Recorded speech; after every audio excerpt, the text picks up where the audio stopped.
What's good, my people, and welcome back to Cars with Smirk. We have been spending time with the all-new Audi A5, a very good-looking car, but a brand that's been having a bit of an identity crisis. What I mean when I say this is Audi did announce that they will be reserving their even numbers for electric vehicles and odd numbers for combustion engine vehicles. That is why this was birthed, the all-new Audi A5. It's here to replace the A4 and the outgoing A5 Sportback. Audi did go on to take that back. They're like, nah, okay, we're actually not gonna do that. My bad, people. And that's why I say it is a bit of a crisis they're having. But it's a good-looking crisis. I mean, look at what that crisis has birthed. In this video, we are going to have a walk around on the exterior of the all-new Audi A5. You get red brake calipers. We're going to have a look at the interior of that. Our two levels. We're going to compare to its rivals, see its pricing, and see what has been ticked on this unit, all the options. Audi Sport Wheels, 27,000. Then most importantly, we're going to take it for a drive. This thing it's not fuel efficient enough for my liking. I know. Let's lock in. So fresh, so clean. Big dreams, man, what you mean? It's Smirk.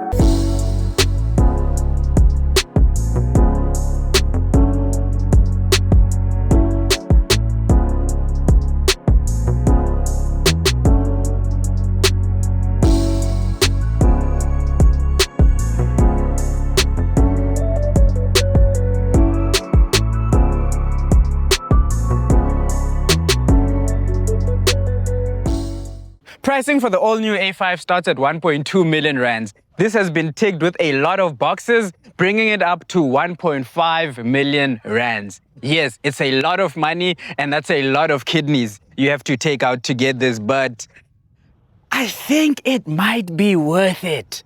It might just be worth it. And we will find out during the course of this video. If you agree or if you oppose, let me know in the comments. We'll start off with the looks because I think this thing looks stunning. It's sleek, elegant, very, very beautiful. It's coated in this Daytona Grey with a pearl effect, which is a 14,000 rand option. When you do come up here though, you do get matrix LED headlights with the LED lights as well.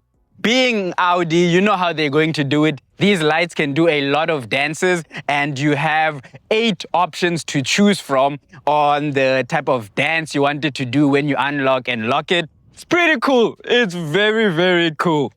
Up front here is a honeycomb grille. Because it has the Black Edition pack, it has blacked out rings, a blacked out grille. You do have front parking sensors, a front camera as well. And because it has the Tech Pro package, you're also going to be getting adaptive cruise control. There are more air intakes down here, a little, like it looks like a front lip nyana. And along the side, you do get gloss black surrounds and more air intakes that just feeds air into the 30,000 rand rims. So yes, this rim costs 30,000 rands. It's the RS rims. I think it looks very, very good. You get red brake calipers. They are 20-inch wheels. I mean, it's a big wheel. It fits so nicely into the space and just eats it up so nice. It looks elegant. S Line badge over there. These are gloss black mirrors. The indicator is integrated onto it. You get another camera here because it does have a 360 cam. Black surrounds for the windows, and here on the side you are reminded what you are driving. This is how Audi is doing it now. They put the name of the car here, so it's Audi A5 TFSI Quattro. We get these new flush door handles. It actually has like a little sensor in there. It's almost like a button that you just press and then you can open and close the door. My take is I really think that they should have just given us soft close. I mean, if you're paying big boy money, might as well make it the whole thing. Give us the full experience. You wanted to make it big boy money, give us the full experience then if that's the case. So soft close in here would have been nice, but the stance of this car is beautiful. The rear end is just as sleek and as beautiful as the front side and all the profiles of the all-new A5. We get OLED taillights and whoo, look how clear they look. Oh my word. Get a light bar, blacked out Audi badging, A5 logo, that's also black, and the Quattro because you need to always remind them that you're driving a Quattro.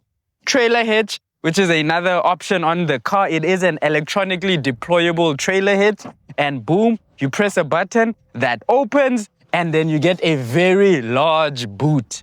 So you just boom, that goes away, and when you want to bring it back, you just boom. Happy to see you. And when you approach the Audi, watch the taillights, boom. Then you go away, boom. You approach, boom. The interior is easily my favorite thing on this car. It is so luxurious, so refined, and feels worth the money. Here's where you get to feel like, yeah, no, this is money well spent. This is money well spent. I like this cream color. It's a nice touch. So we get a multifunctional steering wheel here. It's a heated steering wheel. The buttons here are touch sensitive, haptic feedback buttons. I know a lot of people don't like that, but the aesthetic it gives the overall car is beautiful. We have a curved display with two screens, one for the driver's display and a heads-up display, one for the infotainment screen, wireless Apple CarPlay and Android Auto, and on here we have what I call PPD for Passenger Princess Display. So whoever is your passenger can control the navigation, and once it's set there, it also comes on your screen and on your heads-up display telling you where to go. They can control the music and other car functions. Like they have a lot of control here. So now when they connect, can put their phone, they can download applications and a whole lot of things. It's your passenger princess. So I hope you trust them with all that power. There's a lot of gloss black going on here. Wireless charger. Your gear lever is over here. 2 cup holders. And your drive select mode is over here. You get your traction control off, your hazard, and your on and off. All of these are touch sensitive. So sometimes when you are driving, you do need to have a look so that you actually press the hazard button. Your start is over here. You get some storage underneath. It's not deep enough, but the seats, this can be extended. I do like that in here you do get a Bang & Olufsen surround sound system, which sounds absolutely great. The seats have speakers integrated into the headrests, which is insane. It sounds so good. Heated and cooled seats with a memory function. One of the Audi power tricks is this panoramic glass roof. It has PDLC, smart glass technology. So it's a modern car. You don't have to close it with a physical old school blind. This is literally the blind that comes on. Smart technology, or you can choose it to show that or that. Our 2 levels. Luxury continues in the rear, so if you are the passenger here, you will feel like you are driving in like absolute like proper things, because you are.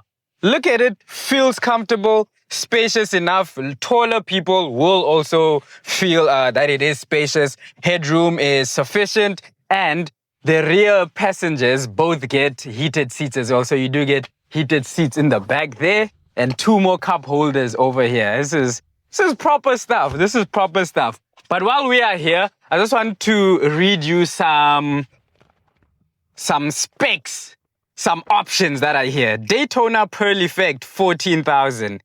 Ambient Lighting Package Pro, 6,000. Audi Sport Wheels, 27,000. Bang & Olufsen, 27,000. I'm only reading the important ones. Panoramic glass roof, 38,000. Seat ventilation in the front, 17,000. Trailer hitch, 21,000.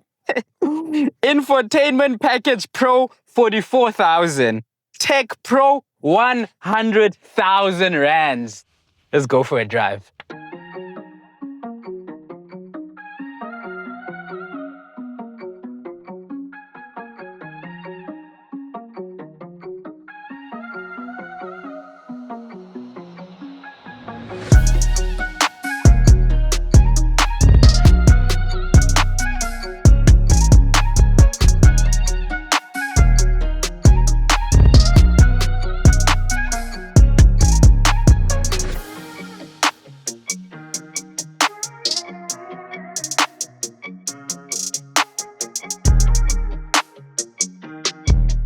All right, you have joined me behind the wheel of the all-new Audi A5 Quattro. Let me just close the blinds, you know.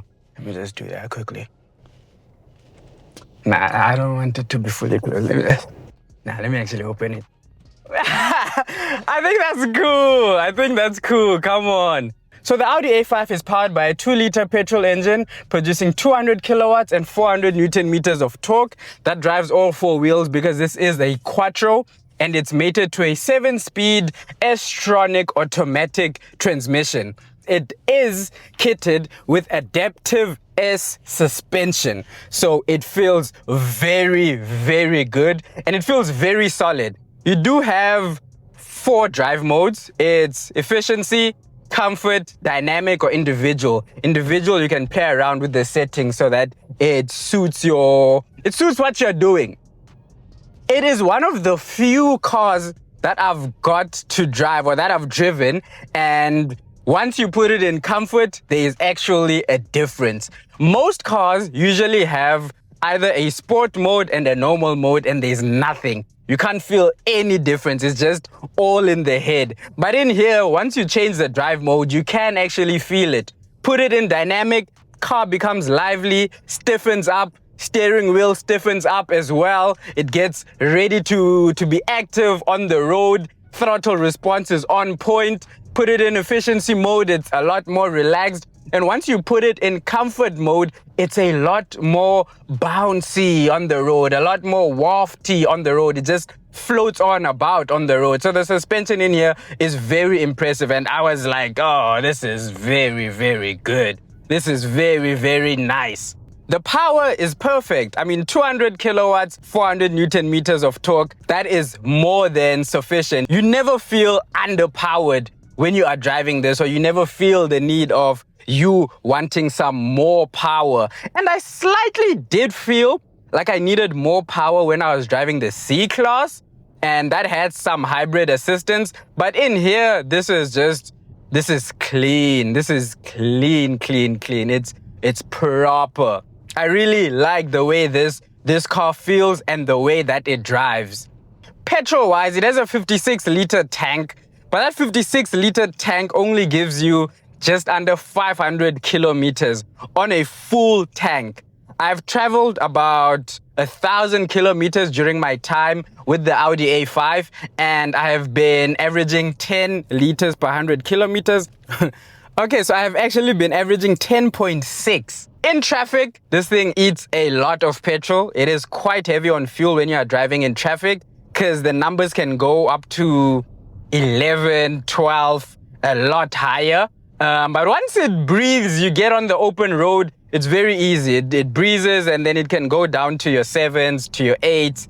And yeah, it's comfortable and efficient on the open roads. But day-to-day driving, city, in the traffic, it is quite heavy.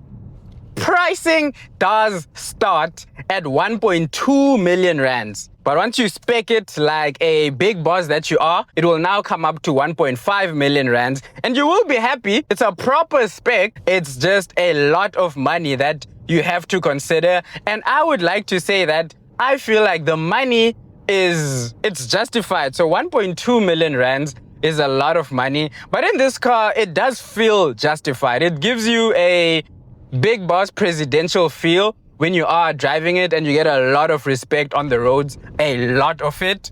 It looks good on the outside. The interior is a masterpiece. This interior is gorgeous. It's absolutely gorgeous. And it has a lot of technology and a lot of safety systems and just modern tech. It feels like a modern car. That's the thing about it. It feels very, very modern. And you can tell that, yeah, no, I'm buying a car of today. When we put it against the rivals, the C-Class and the 3 Series, yes, those are the rivals, the C-Class and the 3 Series. I do think this is a better all-round car than the C-Class. From the interior, in here, it's more of an occasion. It's more of a modern experience. It just feels better and it looks better. The exterior-wise, exterior is going to be... everyone's going to have their own opinion, but this does look good. But most importantly, driving-wise, I feel the C-Class does drive comfortable. This is slightly more comfortable, and this is more dynamic than the C-Class. I wouldn't say it's as dynamic as the 3 Series. The 3 Series is still going to be the king in that aspect. But for this car, when it comes to dynamic, it can give you that dynamic drive. But if you want full-on dynamic, the Beamer is the way to go. But if you want a great balance of both, and something that is a good daily, a comfortable daily, a spacious daily, and a big car, this is up there. That brings me to my conclusion. Are they cooking, meaning they're on the right track? Have they cooked, meaning yes, this is stamp of approval? Or are they cooked, meaning no, they need to go back to the drawing board? I think they are cooking because they are on the right track. The reason why I won't say they have fully cooked is still because of pricing. It's a great car, but there are way too many options that are so expensive that just bring the price so high. If they could bundle it in better packages or more, they just do something about that aspect, these things would definitely fly off the shelves. But because of pricing, that just, it makes it tough. And fuel efficiency as well. This thing it's not fuel efficient enough for my liking. I know I'm not the target market, mara icona. I had a full tank and I needed to refill it with another full tank. So take that for context. And I drove about 1,000 kilometers. So do what you want with that data. Thank you for watching, my people. Please like, comment, subscribe, and let's go. Peace. So fresh, so clean. Said I'm with a painting.